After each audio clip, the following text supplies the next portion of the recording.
Bonjour à tous, c'est Isabelle, bienvenue sur ma chaîne. On se retrouve aujourd'hui pour le point livresque des lectures que j'ai faites durant le mois d'octobre. Habituellement, je sais, je lis beaucoup de thrillers.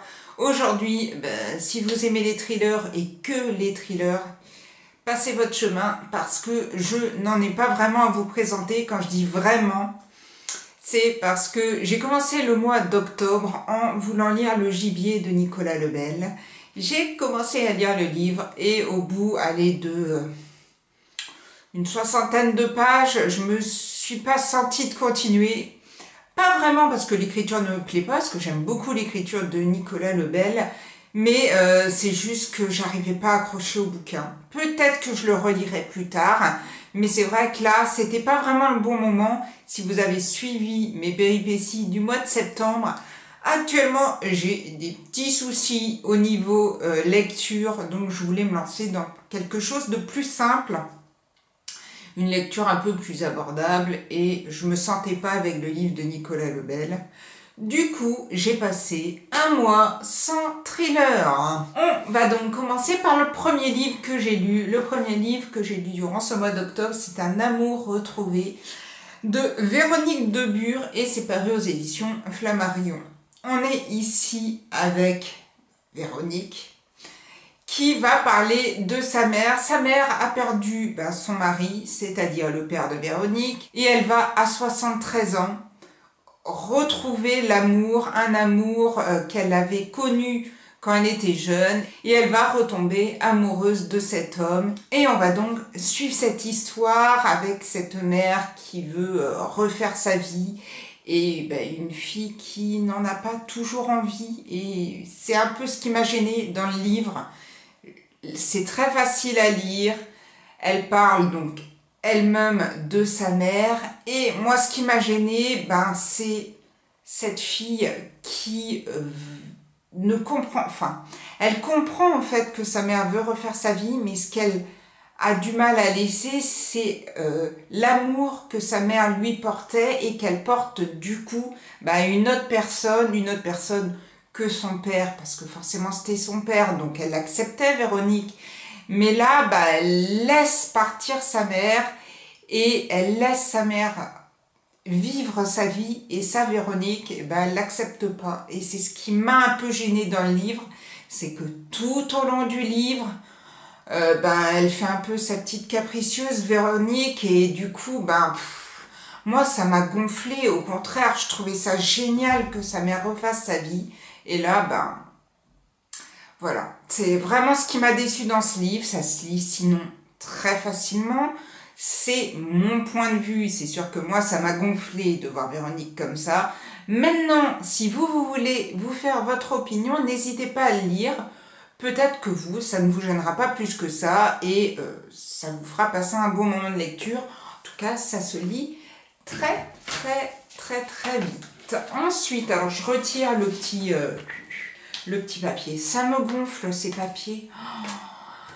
J'ai ensuite lu Mon mari de Maud Ventura. C'est paru aux éditions L'Iconoclaste, et j'avais vu passer ce livre et je trouvais que la couverture était superbe et elle me donnait vraiment envie de lire, cette couleur orangée et tout.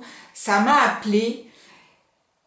Et puis cette femme cachée comme ça dans le coin, presque derrière son rideau, ça me donnait vraiment extrêmement envie de découvrir ce livre. On est ici avec une jeune femme qui a une vie parfaite. Elle a un mari qu'elle vénère, elle a des enfants qu'elle aime plus que tout.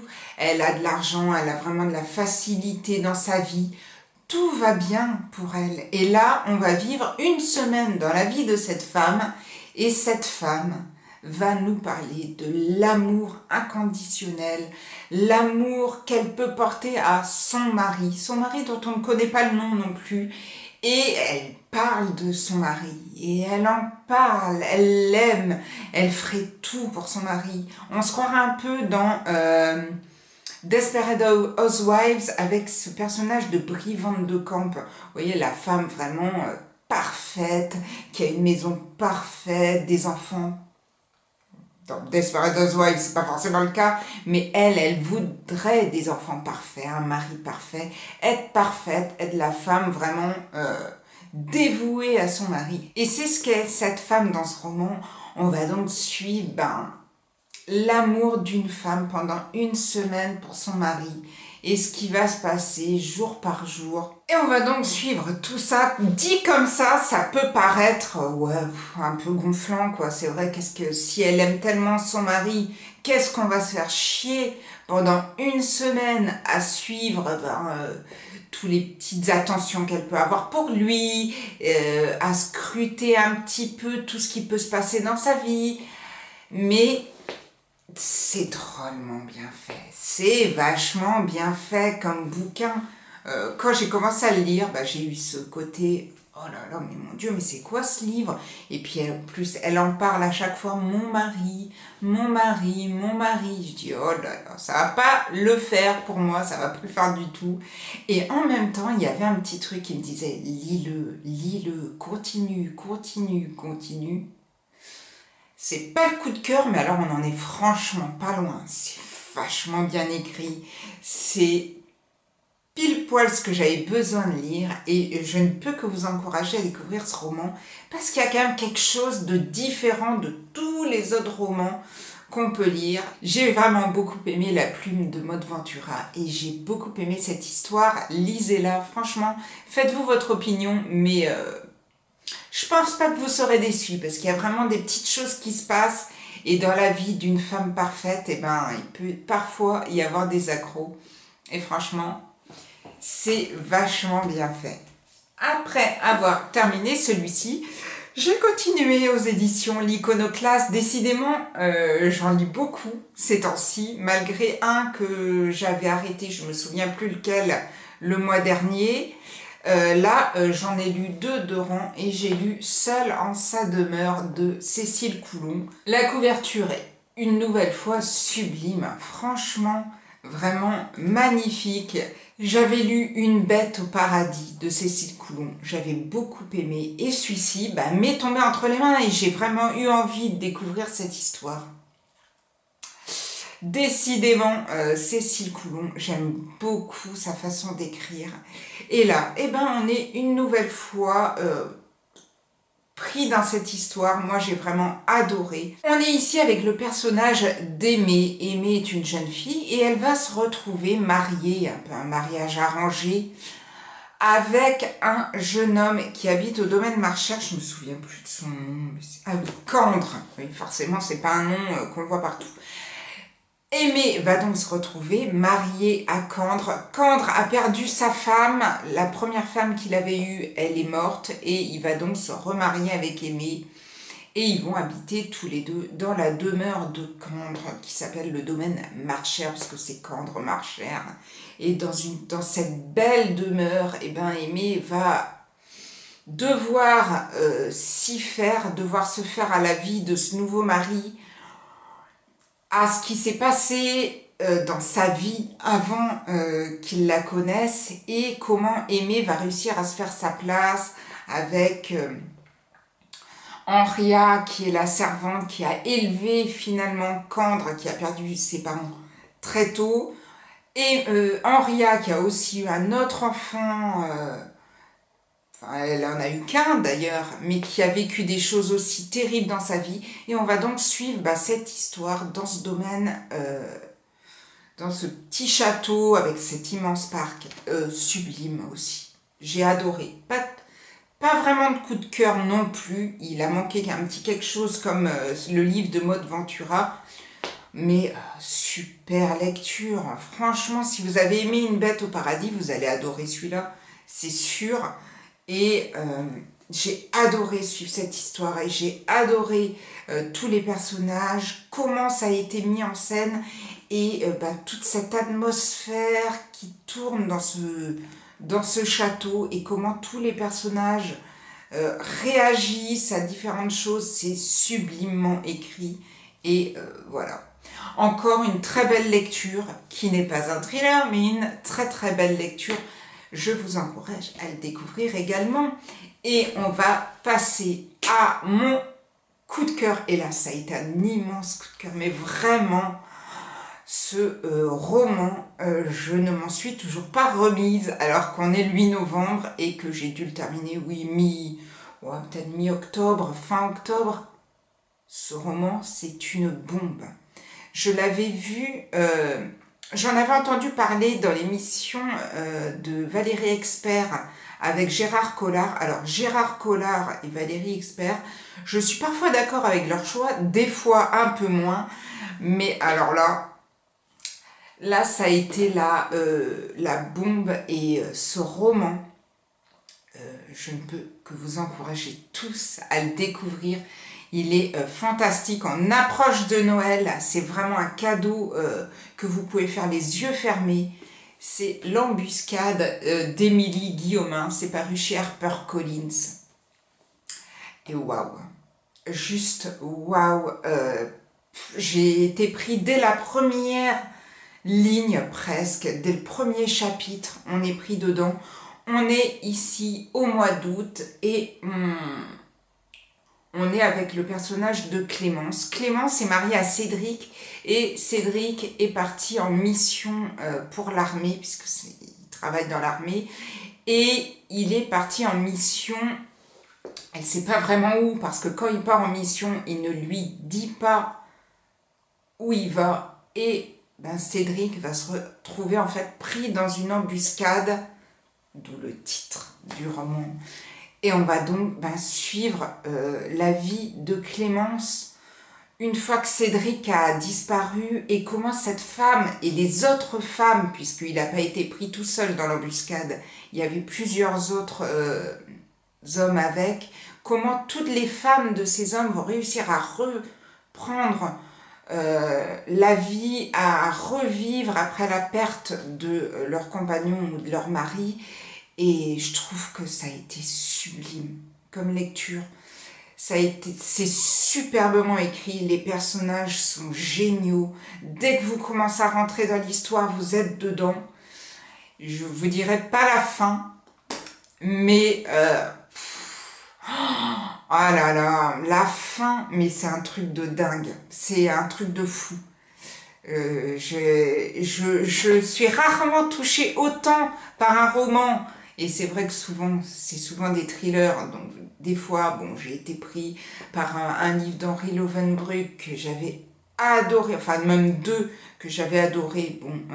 Moi, je suis très hypersensible, donc dès que y a quelque chose qui se passe dans l'histoire, dès qu'il y a quelque chose qui me prend, il suffit que le livre ait réussi vraiment à m'atteindre, et là, boum, moi, si les personnages m'ont eu, c'est boum, boum, boum. Alors, ça peut être très euphorique, et ça peut être très triste, ça peut être aussi larmoyant, et je peux finir en larmes avec 10 000 mouchoirs autour de moi. Et voilà, là, ce roman, il m'a fait passer par plein d'émotions, et oui, je comprends l'engouement qu'ils ont eu pour ce roman. Je parle de Gérard Collard et de Valérie Expert. Et je pense que, voilà, si vous avez envie d'un roman qui n'est pas un thriller, parce que sinon je vous aurais dit Alabama 1963, mais si vous avez envie d'un roman qui n'est pas un thriller, que vous voulez offrir à Noël et que vous voulez être sûr que la personne l'aime, je pense que franchement avec celui-ci, vous pouvez pas trop vous rater. Sublime lecture, superbe coup de cœur. Et on termine avec le dernier livre. J'ai donc lu 5 livres ce mois-ci. Le dernier livre que j'ai lu, je l'ai lu avant qu'elle ait ce fameux prix Renaudot. J'ai lu Premier sang d'Amélie Nothomb, paru chez Albin Michel. Alors, je ne suis pas spécialement fan d'Amélie Nothomb. Dès qu'un Amélie Nothomb sort, j'ai pas forcément envie de me jeter dessus. D'ailleurs, je l'achète jamais. Je l'emprunte toujours à la médiathèque, parce que j'ai toujours peur d'être déçue. Il y a certains que je n'ai même pas lus du tout, parce que j'avais pas envie de lire ça. Il y avait une histoire avec Barbe Bleue. Je l'ai jamais lu, mais moi, tout ce qui est conte, réécriture de contes et tout, ça me tente pas des masses. Et il y en a un autre que j'avais pas... Ah si, je l'avais lu. Et j'avais pas du tout aimé. C'était celui avec Jésus, là. Wow. No Way. Et j'ai eu envie de lire celui-là parce qu'il m'est tombé entre les mains. Et je sais pas, j'avais envie de me dire, allez, je le lis, malgré la couverture. Que je n'aime pas du tout. Et j'accroche pas vraiment à ces couvertures. On va être dans ce bouquin-là, en fait, avec l'histoire du père d'Amélie Nothomb, donc de sa jeunesse et ensuite tout le suivi de sa vie. On est quand même en grande partie pendant sa jeunesse. Et on va donc suivre Patrick, qui est donc son père, et qui va perdre accidentellement son père à lui, dans un accident. Bref, c'est dans le premier chapitre, un accident un petit peu, pas bête, mais voilà, quelque chose d'un peu bizarre. Et Patrick, qui va se retrouver avec sa mère qui est très jeune, qui a envie de vivre sa vie, va la laisser à ses parents. Et ses parents, un jour, vont décider de l'envoyer en vacances chez les parents de son père qui a donc disparu. J'espère que vous me suivez toujours. Et ce Patrick va donc se retrouver dans la famille Nothomb, mais pas la famille d'Amélie, puisque Patrick est le père d'Amélie, hein, on me suit toujours. Et cette famille Nothomb vit dans un château, mais dans la misère. Enfin, les enfants vivent vraiment dans des conditions assez dures. Et malgré tout ça, Patrick va beaucoup s'y plaire. Et malgré le fait qu'il revienne dans des états pas possibles, quand il revient chez ses autres grands-parents, c'est dur à dire, il a toujours envie de retourner dans cette famille parce que il s'y sent bien malgré tout ce qui s'y passe. Il a quelque chose qui lui plaît dans cette famille. Et on va donc suivre l'histoire de Patrick. J'ai beaucoup aimé le début. J'ai énormément aimé l'histoire au moment où il allait chez les Nothomb, justement, ses grands-parents. Et j'ai beaucoup aimé tout ça, les interactions avec les personnages. J'ai vraiment trouvé ça super bien fait. C'est écrit à la Nothomb, donc c'est un petit peu, pour moi, un petit peu trop, des fois, bizarre. Et puis, vraiment pas dans ce que j'aime lire. Mais en même temps, je me suis laissée prendre dans cette histoire. Et j'ai eu envie de suivre l'histoire de Patrick. Le gros bémol pour moi dans ce bouquin, c'est la fin. C'est-à-dire une fois que Patrick est devenu adulte,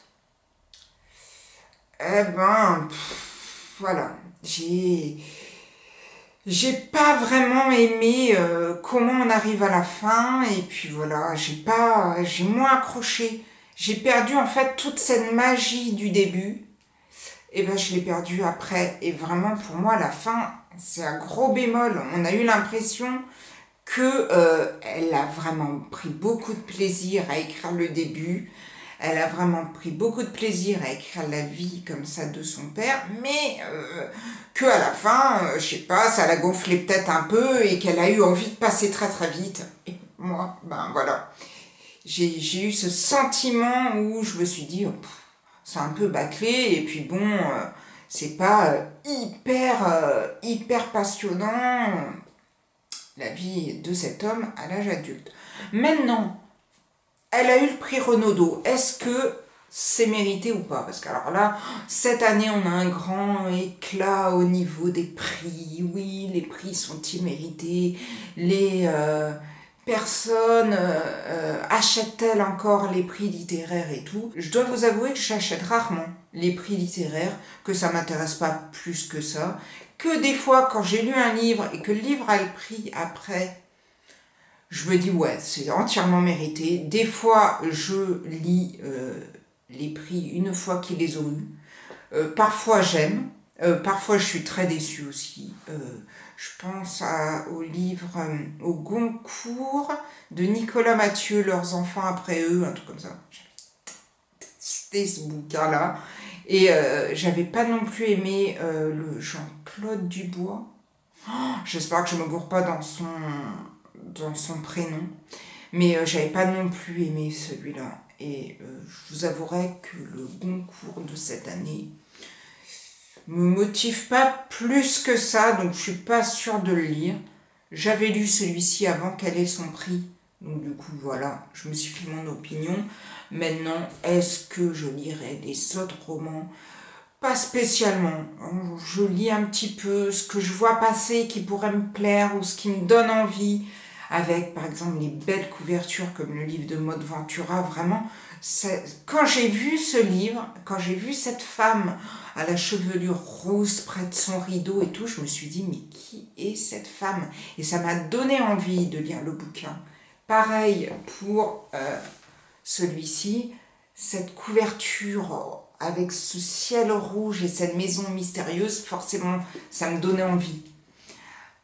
Je suis contente de les avoir lus parce qu'en plus, c'est des livres que j'ai beaucoup aimés. Maintenant, voilà un peu mon opinion sur les prix littéraires.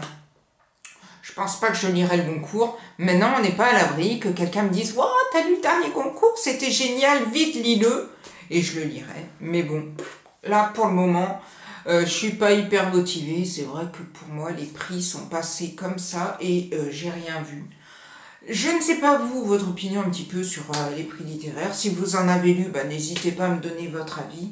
Moi, je suis ravie d'avoir passé ce mois sans thriller parce qu'au final, j'ai passé de très très bonnes lectures. Quand même. Surtout, bon, excepté celui-ci où elle m'a vraiment un petit peu gonflé. Je l'ai lu, mais bon, j'avais hâte d'arriver à la fin. Là, bon, je montre le Amélie Nothomb, mais bon, je pourrais ne pas le montrer, mais sinon, les trois autres, wow, c'est de la bombe. Vraiment, surtout l'embuscade, franchement, superbe roman. J'ai commencé le Black November. On est le 8 novembre aujourd'hui, terminé ma première semaine, j'ai lu un livre, mais en gros, je m'étais mis qu'un livre cette semaine-là. Donc je suis contente, je l'ai fini. Je vous en parlerai dans la prochaine vidéo, qui sera sûrement un poids livresque sur tout le mois. Parce que c'est vrai qu'avant, j'en faisais tous les 15 jours à peu près. Mais je lis pas assez pour vous présenter vraiment pas mal de livres. Du coup, je préfère terminer le mois et faire un gros bilan après. Enfin, gros bilan, pas non plus s'extasier. J'ai lu 5 livres au mois d'octobre. Mais pour moi, je trouve ça plus sympa. Et puis, j'essaye de trouver d'autres idées de vidéos. J'essaye aussi de filmer un peu. C'est pas que j'essaye de filmer un peu moins, mais je filme un peu moins parce que j'ai moins de temps aussi et que je veux pas me forcer à filmer des vidéos pour filmer des vidéos. Je pourrais faire un haul, des choses comme ça, mais bon... voilà, j'ai pas forcément envie de le faire pour le faire, donc je ne le fais pas. C'est pour ça que vous avez un petit peu moins de vidéos. J'essaierai de filmer peut-être au Salon du Livre de Toulon, même si, voilà, le Salon du Livre, ça va être avec des masques et tout, à moins que Macron nous annonce que finalement, il y a encore des histoires d'annulation de manifestations et tout. On n'est pas à l'abri, je crois que c'est demain soir qu'il parle. En tout cas, on verra bien ce qui se passera dans mes prochaines vidéos. J'espère que tout va bien pour vous. Je vous souhaite plein de bonnes lectures et je vous dis à bientôt pour une prochaine vidéo. Alors, prenez soin de vous. Ciao, ciao!